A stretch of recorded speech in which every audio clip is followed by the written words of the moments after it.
James Herbert, known as Jim, was born at Kelso in West Otago in 1894, where his family farmed the Ardmore estate. He and his brother Alf were involved in military matters from a young age, being sworn into the Kelso Mounted Rifles by their father when it was established in 1900.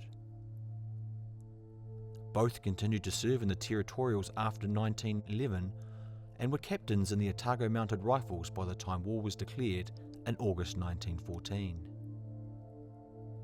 Jim had married Gladys Thompson from Stewart Island in 1913, and she gave birth to their daughter Evelyn in Dunedin in February 1915. Jim's brother Alf had already enlisted by then and was soon into action at Gallipoli. Jim had made his first contribution to the war effort on the outbreak of hostilities by donating 5 top-class horses to the Otago Mounted Rifles and paying for their transport to Dunedin. But he must have been bursting to enlist himself. He waited until daughter Evelyn was 8 months old before volunteering and going into training with the 10th Reinforcements. Jim sat and passed the examination for captain, but went overseas in April 1916 with the 11th Reinforcements as a lieutenant. On arrival in Egypt, he was transferred to the 1st Otago Infantry Battalion as the Otago Mounted Rifles had been reduced to a single squadron for service on the Western Front, where there was little need for mounted troops. He was soon in action in France, where the New Zealand Division went into the front line for the first time in May 1916 in the Hoopline sector near Armentières.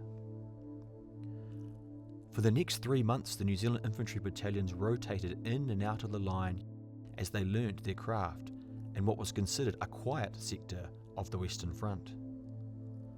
Then, at the end of August, the New Zealand Division marched south to the Somme.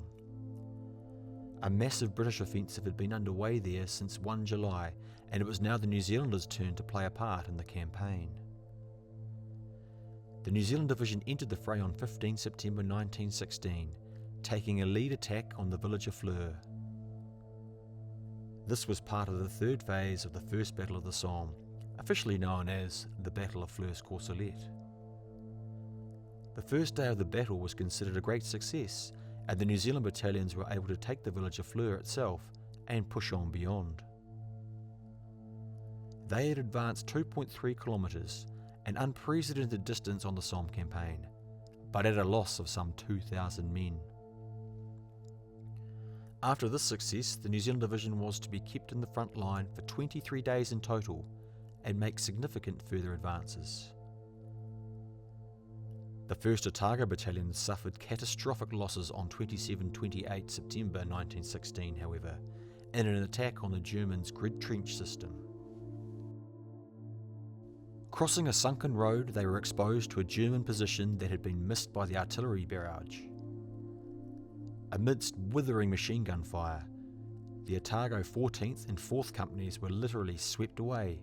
Every officer and almost every man became a casualty. Jim was killed crossing the enemy's barbed wire while leading his men forward. He was mentioned in Despatches by General Haig posthumously for his gallantry. Like so many who fell at Flers, Jim has no known grave, but his name is recorded with 1,200 other New Zealanders whose remains were lost on the Somme in 1916 on the panels of the New Zealand Memorial in the nearby Caterpillar Valley Cemetery. His brother Alf had remained with the Otago Mounted Rifles and became their most decorated soldier of the war. Wounded in 1918, he was invalided home and carried on farming at Kelso. 2 of their sisters, Elizabeth and Agnes, also served overseas during the war as army nurses. Both were awarded the MBE for their service.